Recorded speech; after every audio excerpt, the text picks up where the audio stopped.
¿Dónde habíamos dejado la otra vez?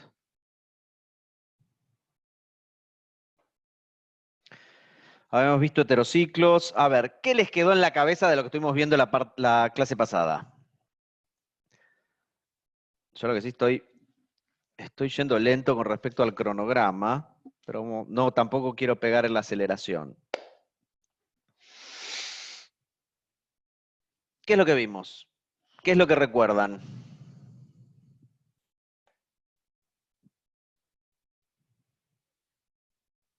Qué silencio. Habíamos visto, bueno, la importancia es enorme a nivel químico-orgánica, ¿sí? Porque, bueno, este tipo de compuestos los encontramos en la gran mayoría de organismos vivos. Y la gran mayoría de compuestos farmacéuticos que se utilizan como medicamentos son heterociclos, sobre todo de tipo nitrogenados. Se utilizan mucho en la ciencia de materiales también. Entonces, tiene una importancia bastante grande. ¿Sí? Como saben, bueno, los heterociclos, su biosíntesis es a partir de aminoácidos, que es un tema que vamos a ver más adelante, va a venir luego de hidratos de carbono. Y bueno, habíamos visto que podíamos tener heterociclos alifáticos y heterociclos aromáticos, que bueno, los más importantes, los que teníamos también en mayor cantidad, eran los heterociclos aromáticos, que podían tener un heteroátomo o más heteroátomos, 1, 2, 3 heteroátomos. Generalmente esos heteroátomos eran oxígeno, nitrógeno y azufre. Y que bueno, teníamos de 5 miembros y de 6 miembros. Y también podíamos tener de 5 o 6 miembros heterocíclicos fusionados con anillos aromáticos. Habíamos visto una diferencia importante entre, sobre todo, los anillos de 5 y de 6 nitrogenados. Estoy muy grande, ¿cuál era la diferencia? Unos estaban activados para la CEA y otros para la SNA. Muy bien. ¿Y eso por qué era? ¿Cuáles eran unos y cuáles eran otros? No me acuerdo cuál era cada uno, pero la diferencia no era que tenía electrones deslocalizados en el anillo y otros los tenía más disponibles. Muy bien. Y entonces los de 5 miembros se los llamaba pi excesivos. ¿Por qué? Para que sea aromático y sea un sistema pi, ¿qué tenía que cumplir? No era Haeckel que era plano y Sí, era plano. ¿Y cuántos electrones tenía que tener? que siga la regla de Haeckel. Sí. Entonces, tenía 6 electrones pi. Y eso cumplía Haeckel. ¿Sí? Como el anillo de benceno, los anillos de 5 miembros también tienen 6 electrones pi. Al tener 6 electrones pi, pero son 5 átomos, por eso se les dice que son pi excesivos, o sea, 5 átomos comparten 6 electrones. Entonces es un sistema pi rico en electrones. Entonces son más susceptibles, esos anillos son más nucleofílicos. ¿Sí? Esperen que se me está acabando la batería.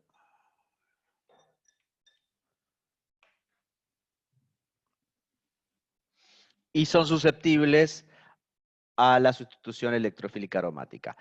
Bueno, y la principal diferencia era en el átomo de nitrógeno. ¿Sí? En esos anillos, tanto el nitrógeno como el oxígeno como el azufre, ¿qué hibridación tienen esos átomos? SP2. Son sp2, son todos sp2.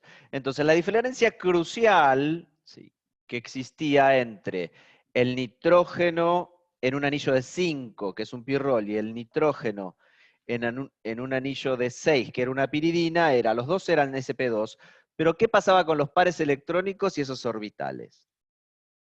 Por ejemplo, el par electrónico en el nitrógeno del pirrol, ¿en qué orbital estaba?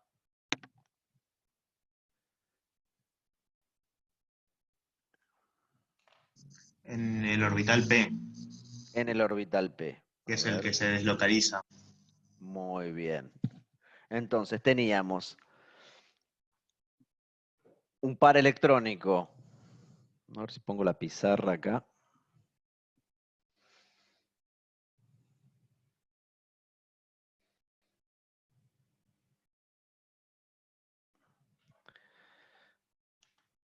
A ver, y tenemos, ¿se ve?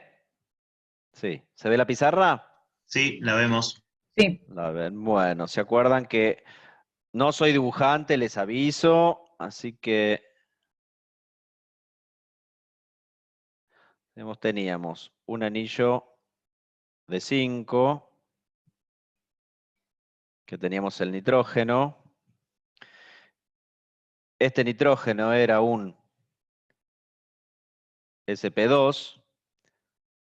¿Qué pasa? Teníamos dobles enlaces, ¿sí? Teníamos dobles enlaces acá, pero ¿qué pasa? Acá lo que estábamos teniendo era, ¿sí? Tiene el otro abajo, el lóbulo arriba, el otro lóbulo abajo. Acá le veo los lóbulos, ¿sí? Tiene el lóbulo arriba, el lóbulo abajo, y así. Teníamos los orbitales P, no es gran cosa, creo que he salido bastante airoso. Y acá teníamos un electrón por cada uno y 2 electrones aquí. ¿Se ve bien? Sí. Sí, En cambio, en la piridina, fíjense que estos son orbitales P. Y estos que están acá, ¿sí? Este enlace que está acá está en un sp2. Todos los otros son sp2. Este que está acá, este que está acá y este que está acá, ¿sí? Son los sp2. En el caso de la piridina, fíjense que el electrón que viene del nitrógeno y un electrón acá y otro electrón ahí, otro que viene del hidrógeno, están formando un enlace sigma. En cambio, en la piridina, estoy tratando de hacer las cosas con perspectiva, pero... Uf.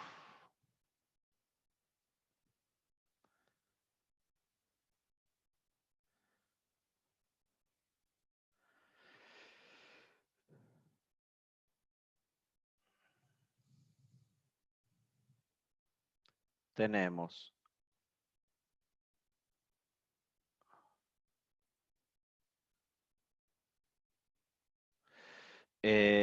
acá, está bien, tenemos un P,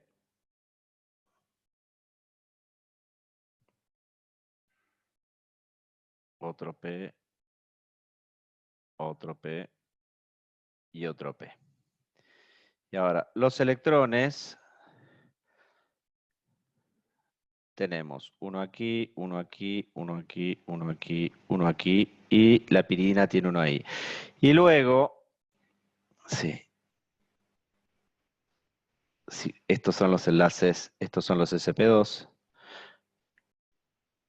En este sp2 está el otro par electrónico. ¿Sí? Entonces, en la piridina, en el orbital P hay un solo electrón, y en un orbital sp está el par electrónico libre, ¿sí? Hace que esto tengan propiedades distintas. ¿Sí? ¿Qué propiedades, por ejemplo, son distintas entre un anillo y otro anillo? Gracias a esto. las propiedades ácido-base. Muy bien, son las propiedades ácido-base. Eso hace que el pirrol, ¿qué es? Ácido. Un ácido débil. Uh-huh. El pirrol es un ácido débil y la piridina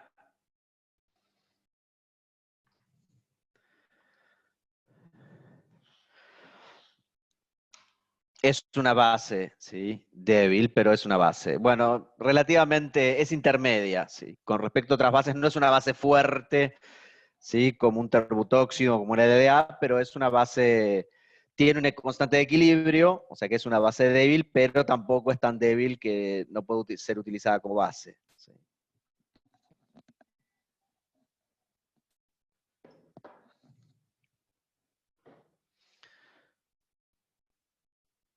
Apa, no, me equivoqué acá. Se me cayó. Cambié, hice mal la transición. Bueno, ¿se entendió? Eso les tiene que quedar sobre todo la primera parte, que la estructura electrónica termina y la estructura de las moléculas termina determinando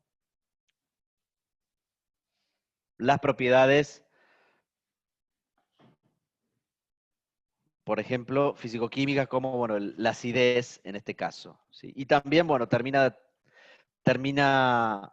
dirigiendo la reactividad de la molécula, porque habíamos visto que el pirrol era susceptible a la sustitución electrofílica aromática. En cambio, la piridina no tenía que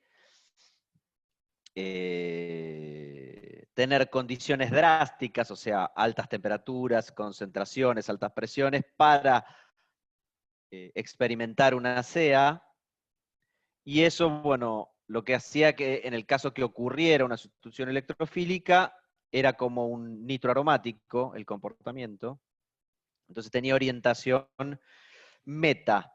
¿Se acuerdan de eso? En la piridina.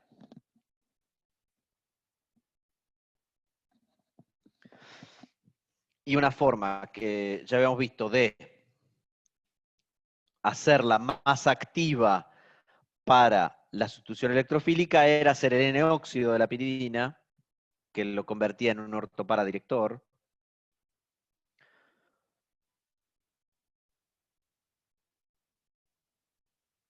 Y posteriormente, bueno, para regenerar la piridina uno tenía que reducirlo con algún fosforado, ¿sí? Una trifenilfosfina, por ejemplo, para regenerar la piridina. Pero bueno, después vimos heterociclos fusionados, ¿sí? Hoy vamos a ver el final de la reactividad de los heterociclos fusionados y después vamos a ver síntesis de heterociclos. Bueno, vamos a ver, vamos a terminar con los heterociclos aromáticos de 9 y 10 miembros, ¿sí? La reactividad con la sustitución electrofílica aromática y la SNA, los heterociclos de 5 miembros, ¿sí? De 2 heteroátomos, y las reacciones de síntesis, ¿sí? Bueno, la sustitución electrofílica. ¿Se acuerdan qué era lo que pasaba, por ejemplo, en el caso de los anillos fusionados de 5? O sea, por ejemplo, el indol, o el benzofurano, o el benzotiofeno, teníamos los anillos, ¿y qué era lo que pasaba? En el caso del pirrol,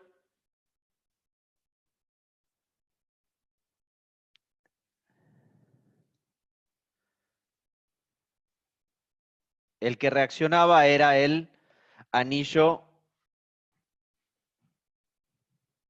rico en electrones pi. Entonces reaccionaba en el anillo, en el heteroátomo, ¿sí? Pero en el heterociclo. No reaccionaba en el anillo aromático para la CEA. En cambio, si en el otro anillo había un grupo nitro y un buen grupo saliente como un halogenuro, ¿sí? Como un cloruro, como un fluoruro, la sustitución nucleofílica iba a ocurrir en el otro anillo, ¿no? Pero además, bueno, el que tuviera el heteroátomo, el grupo saliente y el atractor de electrones para hacerlo reactivo iba a provocar la SNA. En este caso también, para la sustitución electrofílica aromática, cuando tenemos en el caso de las quinolinas, ¿sí? O la isoquinolina, en este caso es con una quinolina, lo que va a ocurrir es, para la CEA es lo mismo. Los podemos analizar como casos separados, ¿no?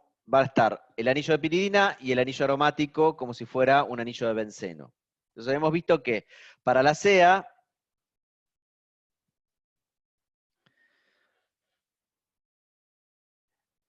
la piridina estaba desactivada. Entonces, en el caso de que coloquemos una quinolina o una isoquinolina en condiciones de reaccionar por una sustitución electrofílica aromática con un electrófilo, el anillo que va a reaccionar va a ser el anillo bencénico, no el de piridina, ¿sí? Porque es el más rico, ¿sí?, en electrones.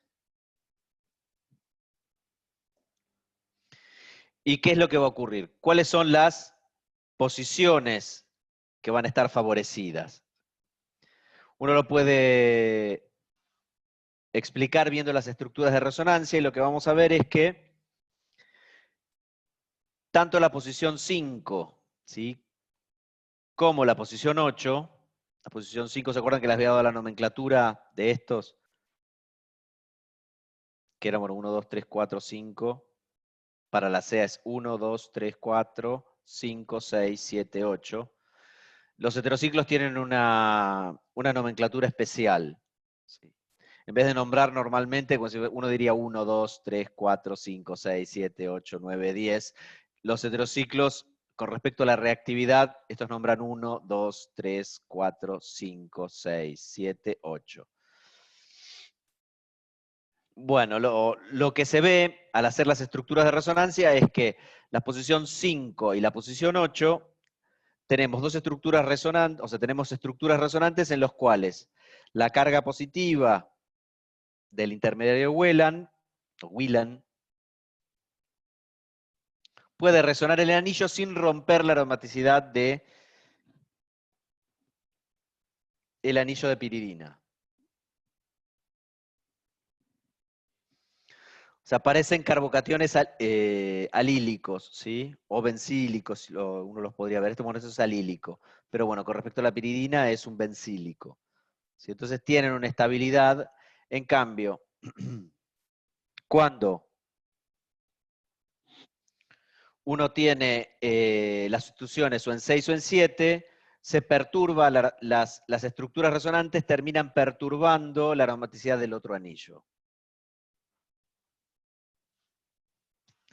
Además, si uno después ve los mapas de densidad electrónica, ¿sí?, de este tipo de heterociclos, uno se da cuenta que la densidad electrónica es mayor, ¿sí?, en posición 5 y en posición 8. Está totalmente desactivado, la densidad electrónica es muy baja en el anillo de piridina, y en el anillo aromático, ¿sí?, que está fusionado, las posiciones que tienen mayor densidad electrónica, ¿sí?, son la posición 5 y la posición 8, que es donde ocurre la CEA.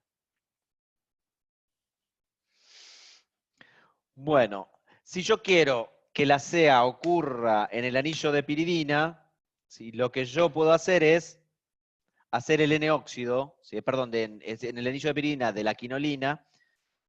Este es el anillo de piridínico de la quinolina. Si yo quiero que la reacción de sustitución electrofílica aromática ocurra en el anillo heterocíclico, lo que tengo que hacer es hacer un N-óxido, lo hago más reactivo que el anillo de benceno y lo coloco en condiciones de sustitución electrofílica. Por ejemplo, en este caso es un caso de nitración. Lo que hacen, bueno, es los pares electrónicos del oxígeno, lo que hacen es enriquecer ese anillo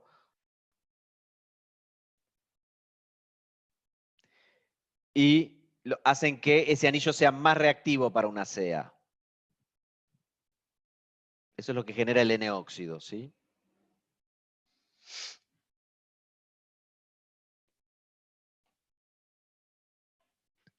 En el caso de la sustitución nucleofílica, ¿se acuerdan en el caso de los nitroaromáticos que habíamos visto en Orgánica 1? ¿Cuáles eran las posiciones privilegiadas para la sustitución? Si los sustituyentes estaban en qué posiciones con los nitroaromáticos. Posición meta. Sustitución nucleofílica aromática. Yo tengo un... En orto y para. Era en orto y para, si se acuerdan. A ver, espera que me voy a dar vuelta la pizarra.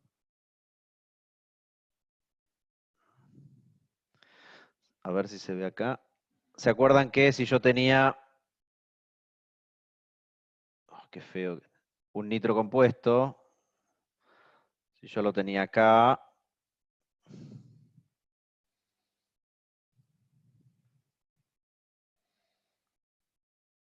En los clásicos.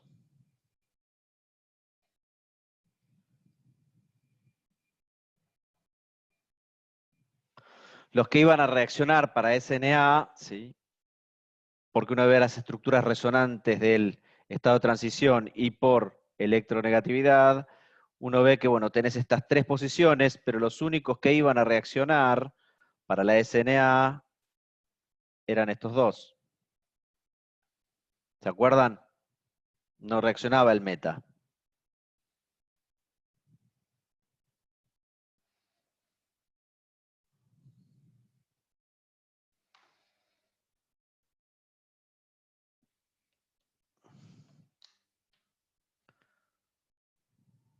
Una duda, profe. Sí. Debido al efecto ese de que tiene preferencia para el orto y para por la resonancia con el nitrógeno del grupo nitro, en la isoquinolina solo va a haber una preferencia en el que se muestra, que es el de abajo, mientras que en la quinolina va a dar tanto el orto y para el nitrógeno, ¿no? Sí. El problema con las quinolinas muchas veces es tener... poder sintetizar el sustrato para el SNA, pero sí, es orto y para. Es exactamente el mismo caso que en los nitro. Van a estar favorecidas las posiciones orto y para. En el caso de las quinolinas y las piridinas, por problemas estéricos para hacer el N-óxido, generalmente la sustitución electrofílica va a dar en la posición para. Entonces,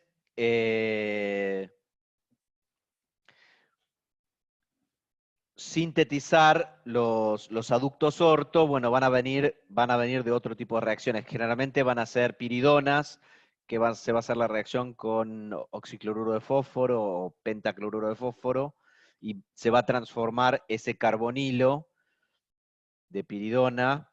No sé si te acordás que habíamos visto en la clase pasada la reacción. Convertíamos Sí, los sí. carbonilos de piridonas en cloruros. ¿Sí? Esa es una reacción clásica en cloruros aromáticos. Y entonces esos se convierten en buenos grupos salientes.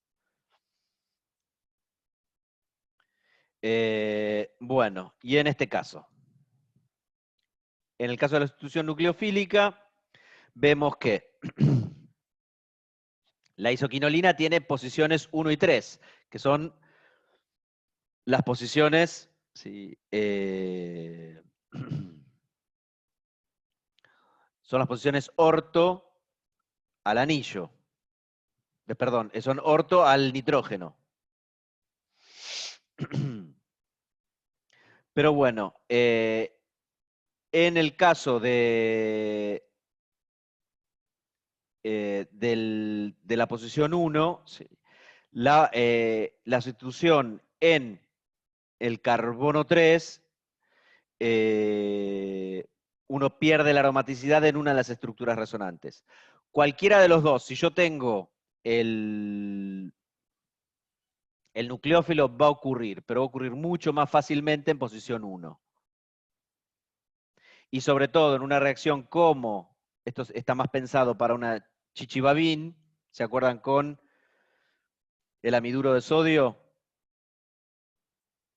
Va a dar mucho más fácilmente en esta posición que en esta otra. En el caso de que tenga un sustituyente, no va a haber problema con una y con otra. Pero en el caso de una chichibabín, sobre todo, para colocar un amino, ¿sí?, va a ocurrir en esta posición, en la posición 1.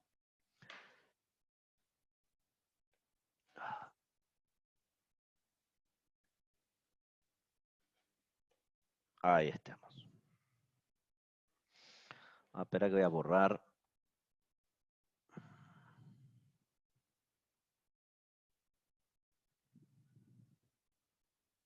Ahí está. Bueno. Heterociclos aromáticos de más de un heteroátomo, ¿sí? Los heteroátomos, bueno, todos tienen, como hemos dicho, hibridización o hibridación sp2, son planos y los orbitales p se solapan. Tienen, bueno, como ya habíamos hablado, 4n más 2 electrones pi, si no, no serían aromáticos. Y bueno, las señales van a estar de los hidrógenos que están unidos a los carbonos de esos anillos van a estar entre 6 y 8 ppm. Entonces, dependiendo qué pares de heteroátomos tengan, siempre los más comunes y los que van a encontrar en la naturaleza y los más útiles a nivel sintético por las aplicaciones, recuerden que siempre son los que tienen nitrógeno, los que tienen oxígeno y los que tienen azufre. Entonces, habíamos visto que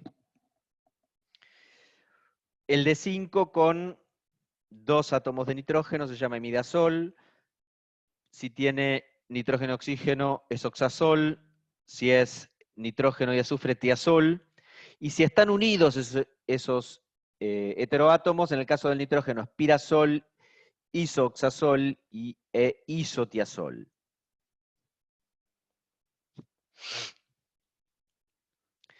Bueno, dependiendo de la estructura del heterociclo y cuál sea ese heteroátomo, ¿sí? Si es nitrógeno, oxígeno o azufre, en el caso de los heterociclos con 2 heteroátomos, por ejemplo, el caso especial es el caso del imidazol. El imidazol se encuentra muchísimo en la naturaleza, ¿sí? Es un heterociclo que encontramos con mucha frecuencia. ¿Y qué pasa? Tenemos acá, fíjense la estructura de los orbitales. ¿A qué les hace acordar? Fíjense cómo son esos nitrógenos. Más allá de que pueden, ¿sí? Son tautómeros, ¿sí?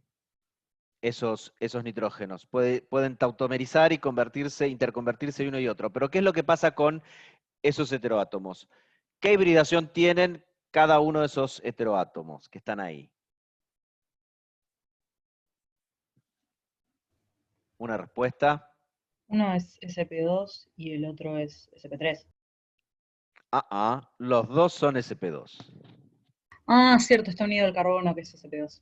Muy bien, o sea que los dos son sp2, pero ¿qué pasa? Fíjense qué pasa con los pares electrónicos. Puede Y ser que que uno tiene estructura de qué y otro tiene estructura de qué. ¿Se acuerdan del pirrol y la piridina? ¿Cómo eran? Ahí Santiago te lo escribió todo en el chat. A ver, es difícil ver el chat. A ver, espera, silenciar. Es difícil ver el chat cuando... Va, si no, si querés te leo lo que te Sí, léemela puso. porque no puedo leer el chat cuando tengo la presentación puesta. Sí, puso, es mezcla de piridina y pirrol. Uno tiene un N de piridina y otro N de pirrol. Muy bien. Entonces, ¿qué pasa? En esta misma molécula nosotros vamos a tener un nitrógeno que se va a comportar como un nitrógeno de piridina y otro que se va a comportar como un nitrógeno como de pirrol. Eso le da muchas propiedades interesantes. En industria farmacéutica se utiliza mucho. Eso le da la posibilidad de ser básico, de ser un donor y un aceptor de uniones hidrógeno. Y bueno, le da propiedades desde ácido base y después, bueno, físico-químicas distintas. Uno, fíjense, tiene un par electrónico, como en el caso de este nitrógeno, que sería parecido al piridínico, en los cuales tiene en el orbital P un solo electrón y un par electrónico en un sp2 fuera del anillo. En cambio, tenemos este otro nitrógeno que se parece al de un pirrol, que tiene el par electrónico en el orbital P y después tiene unido a un hidrógeno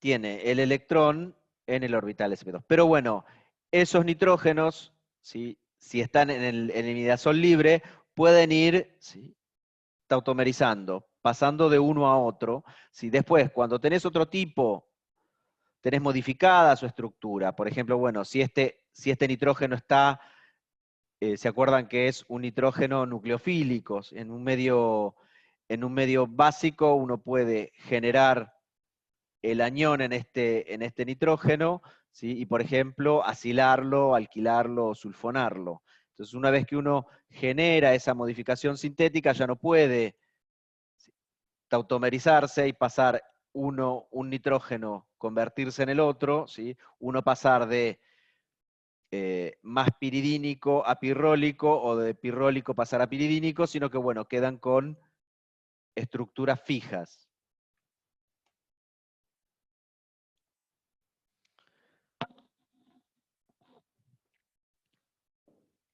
Con respecto a la acidez y a la basicidad,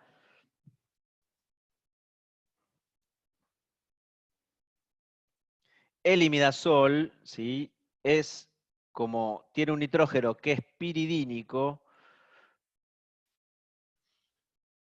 que tiene un par electrónico libre, es una base débil más fuerte, ¿sí?, que los otros.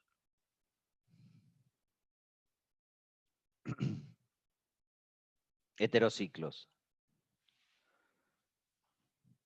Fíjense que, bueno, dependiendo de las condiciones, si yo tengo condiciones ácidas, se comporta como una base, y en condiciones básicas se comporta, ¿sí?, con un ácido, porque, bueno, este nitrógeno que es similar al de un pirrol, bueno, tiene una acidez que no es despreciable.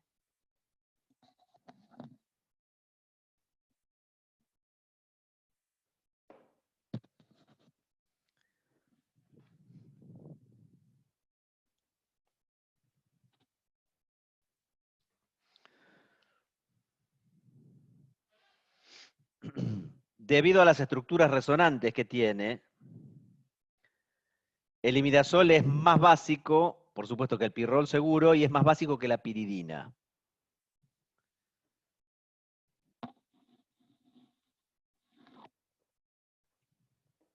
Y por la misma razón, por la resonancia del anillo, ese anión que se forma, ¿sí?, el nitrógeno que sería del tipo pirrólico, dice, es más fácil, ¿sí?, es más lábil esa unión nitrógeno-hidrógeno, y es más fácil formar el anión, ¿sí?, del imidazol. ¿Se entiende?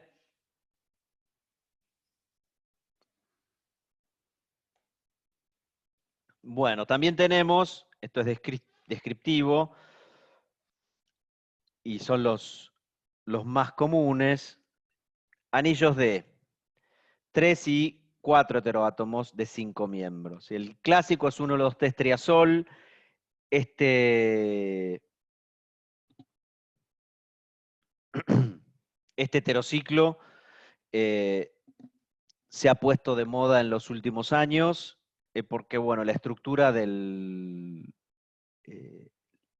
triazol es muy estable en medios biológicos. Como no es un heterociclo natural, se le utiliza como linker, ¿sí?, como generar un triazol para unir moléculas, ¿sí?, y después, bueno, por ejemplo, utilizarlo para hacer sondas biológicas.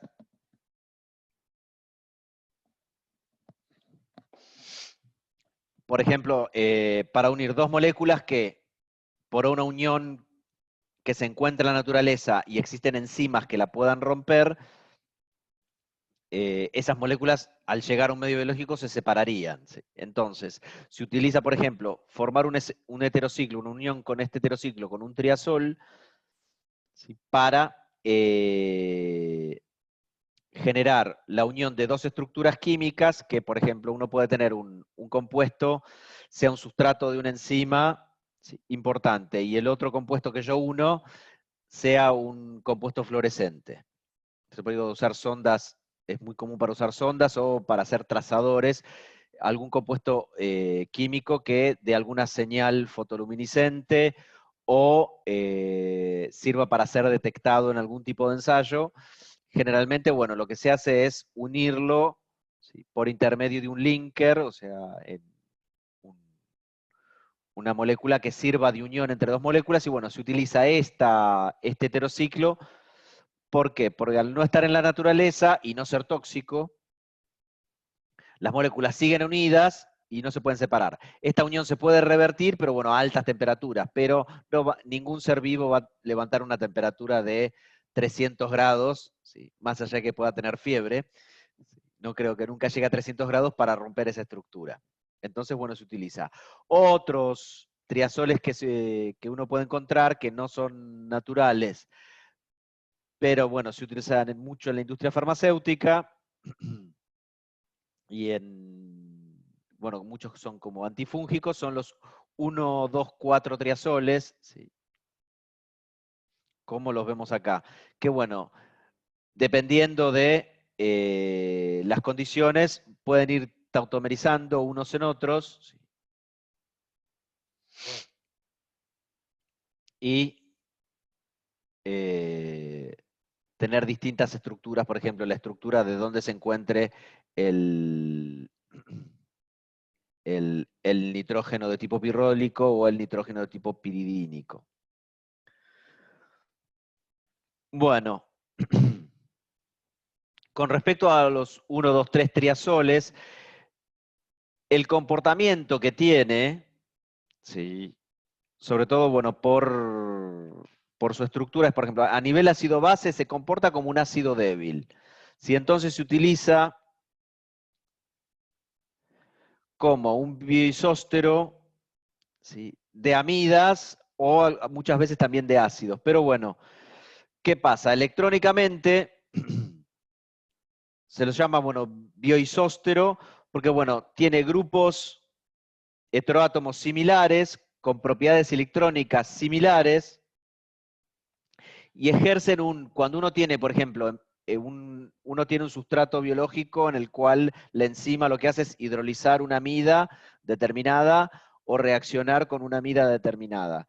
Entonces uno lo que puede hacer es, si quiere utilizarlo como un sustrato suicida, quiere decir que consuma ese sustrato y no consuma el sustrato natural, uno puede reemplazar donde estaba la amida en la molécula, agregar o colocar en su estructura un anillo de 1, 2, 3 triazol. En literatura a veces cuando se dice reemplazarlo por un anillo de triazol, generalmente cuando se habla de triazol, comúnmente se habla del 1, 2, 3. Sobre todo, bueno, es un bioisóstero de amida. ¿Sí? Tiene propiedades similares a las que tiene una amida, pero ¿qué pasa? Como ya les dije, en la naturaleza no existen enzimas que reaccionen con esta estructura heterocíclica, entonces es como si fuese inerte a la hidrólisis, que puede, por ejemplo, tener un grupo amida por enzimas endógenas, o reaccionar de la forma que reacciona una amida, ¿no? Por ejemplo, sustituir y reaccionan en el carbonilo, eso no va a ocurrir. Bueno, como he dicho, bueno, otro de los ejemplos, y bueno, este es el más clásico, que es un bioisóstero de los ácidos carboxílicos, directamente se usa como isóstero de los carboxílicos, son los tetrazoles. ¿Sí? Que son anillos de 5 miembros que tienen 4 átomos de nitrógeno. Tienen una elevada acidez, y bueno, forma fácilmente un anión, y ese anión es estabilizado por los 4 átomos de nitrógeno.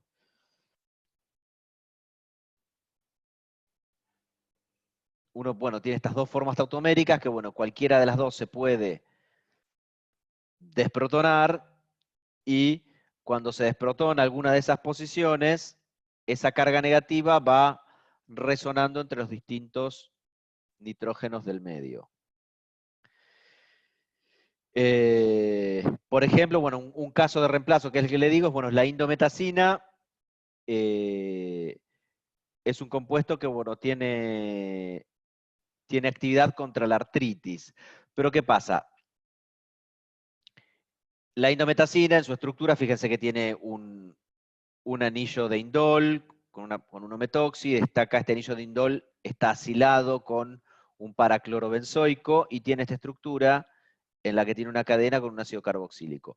Fíjense que todo es igual, el indol con el ometoxi en el anillo aromático, asilado el nitrógeno del indol por el paraclorobenzoico, pero en vez del ácido tiene un tetrazol. Entonces, la actividad biológica es similar, pero ¿qué pasa? La disponibilidad biológica, la reacción de este compuesto ante las enzimas, por ejemplo, para excretarlo, metabolizarlo, las enzimas de los organismos vivos, por supuesto que tienen maquinaria para convertir este ácido convertirlo en una amida, para reducirlo al aldehído, para reducirlo a alcohol, para descarboxilarlo. O sea, es mucho más fácil de metabolizar. Entonces, quizás la acción in vitro de los dos sea similar contra una enzima determinada, pero después el metabolismo de esa droga dentro del sistema biológico va a ser mucho más durable en el tiempo y estable esta estructura que la que contiene el ácido carboxílico. Por eso se usa normalmente, porque responde a un medio biológico de la misma forma que un ácido, tiene una estructura electrónica similar, puede formar uniones hidrógeno similares, se desprotona de la misma forma, pero ¿qué pasa? En el momento de reaccionar con